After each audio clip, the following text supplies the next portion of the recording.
Good evening, ladies and gentlemen. Welcome back, and get ready to have some fun as we take a quick look at the forthcoming Battle at Winterfell in HBO's mega-hit series, Game of Thrones. There will be spoilers in this video, so viewers, if you aren't caught up on all of Game of Thrones, up through and including the second episode of the 8th season, please be warned, the spoilers are about to begin. There's a war coming, Ned. I don't know when, I don't know who we'll be fighting. But it's coming.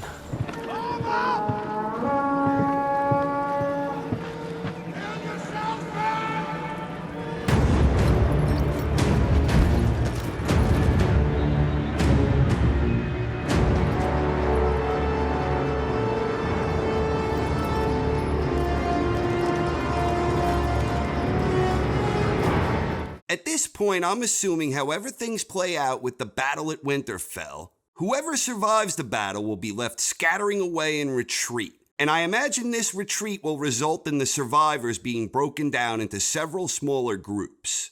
So who's going to survive the battle at Winterfell? And how will they escape? I think it's abundantly clear to everyone who's faithfully followed the show that some, or perhaps many of the show's beloved characters will soon die. Going into the battle, the 7 characters I tend to believe are the safest at this point in time include Daenerys, Jon Snow, Samwell Tarly, Sansa Stark, Varys, and both Lannister brothers. Of course, I'm just speculating here, but I would be pretty surprised if any of those 7 don't survive at least until the 4th episode. Arya is a little trickier to figure out. Deep down, I still believe Arya is ultimately doomed to die because revenge-driven characters usually get bit in the ass.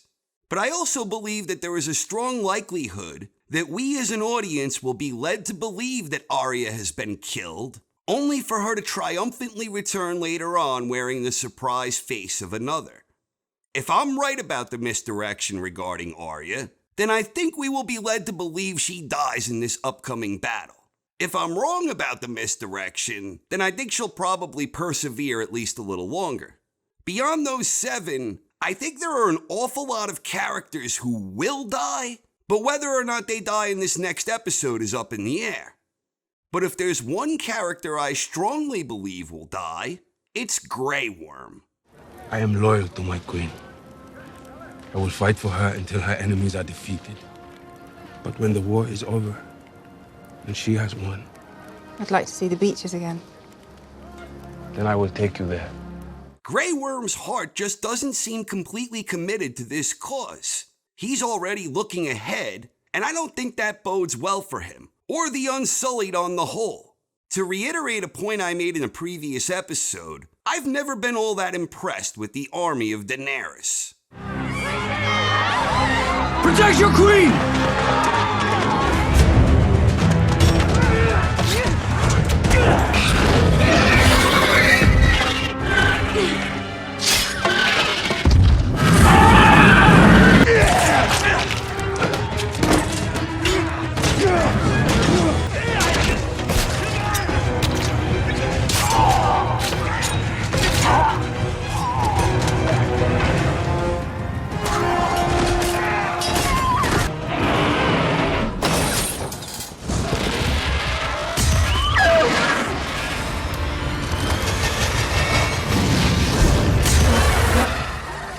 The Unsullied are the Game of Thrones version of Star Trek red shirts. Time and time again, they got their asses handed to them by the Sons of the Harpy. Make no mistake, the Unsullied are going to get schooled by the army of the dead. And I don't have all that much faith in the Dothraki either. And then there are the 2 remaining dragons. I wouldn't be surprised if they were both wounded, or killed, or turned, because one of them usually gets fucked up whenever Daenerys rides it into battle. These dragons suck. Anyway, I think Grey Worm is a goner, and I don't much like the chances of Giantsbane or Brienne either. I hope I'm wrong about Brienne, but I think that Jaime bestowing the honor on her in the last episode, I think that means an honorable death awaits Sir Brienne.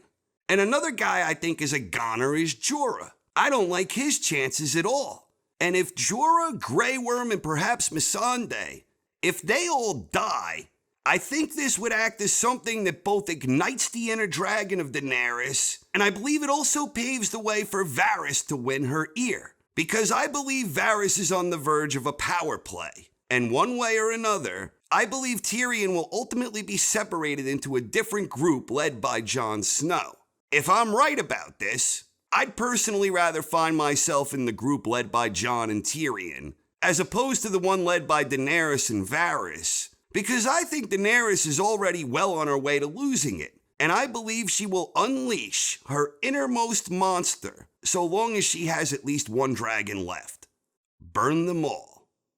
So what else is going to happen in the battle at Winterfell? One of the popular theories I've seen many embracing is the idea that something is going to happen at the crypts of Winterfell. Indeed, hiding all of the innocent women and children in the crypt doesn't exactly seem like the brightest idea given what we know about the Night King. The visual of the headless corpse of Ned Stark, or any ancient Stark corpse for that matter, rising from the ashes and slaying women and children? Isn't that a bit much, even for Game of Thrones? Please, Mother! Mother! I can't. There's no other way. She's King's blood. Lord of Light, protect us! Please, Father! For the night is dark and full of terrors. Father, please! Another popular theory is that the Night King will overshoot Winterfell and head straight for King's Landing to form a bigger army while the North are distracted in battle. I hope that's not the case for Cersei's sake, and if it is, I hope she at least gets a hold of some elephants first. But one of the reasons I like this theory is because the theme of taking the fight where your enemy isn't, that's been a common theme throughout the show. And you took your army, your real army, and went where they weren't. As Robb Stark did to me at Whispering Wood. There are always lessons in failures. Yes. At the end of the day, it's very difficult to guess what might happen, because the source material regarding the White Walkers, it gives us very little information regarding their capabilities and objectives. And when I say source material, I'm not just referring to Martin's books, but also what we've seen so far in the show itself. In most fantasy, you typically have some better idea about the objectives and capabilities of the antagonist. For example, the Dark Lord seeking out something like the Ring of Power. We know that Bran said he's the Night King's primary target, and he spoke of the Long Night being the goal. And we know that the Night King has at least some sense of strategy, based both on the way he marked Bran, and also based on the fact that he seemed to know he'd be able to destroy that dragon with his badass javelin-throwing abilities. We know very little beyond that. So the White Walkers can conceivably do anything, since we know so little about their objectives, their capabilities, and their limitations. I mean, since they're already dead and immortal, couldn't they just wait everyone out until Winterfell starved to death? This is a limitation of the source material here, both the books and the show. We simply don't have much to go on, but we're almost certainly going to learn something about them this week in the show at least, because unfortunately, we know Martin is never going to finish the books. He made millions of dollars. He's sitting on his ass. One final point of interest for me is whether we get any new revealing information regarding any would-be unknown special powers that either Bran and or the Night King possess. At this point, I think we're still completely in the dark regarding their respective powers and potential. So I think we can probably expect some type of reveal involving both Bran and the Night King. Whatever happens, I can't wait to see how these final 4 episodes play out. And of course, I'm especially interested in seeing what we get this week with the battle at Winterfell. Long live Queen Cersei. What do you think will happen in the battle at Winterfell? Please share your thoughts in the comments section. Thanks for watching, everyone. Hope you enjoyed, and have a wonderful night. High in the halls of the kings who are gone, Jenny would dance with her ghost. Arise, Brienne of Tarth, a knight of the 7 kingdoms. Sir Brienne of Tarth, Knight of the 7 Kingdoms.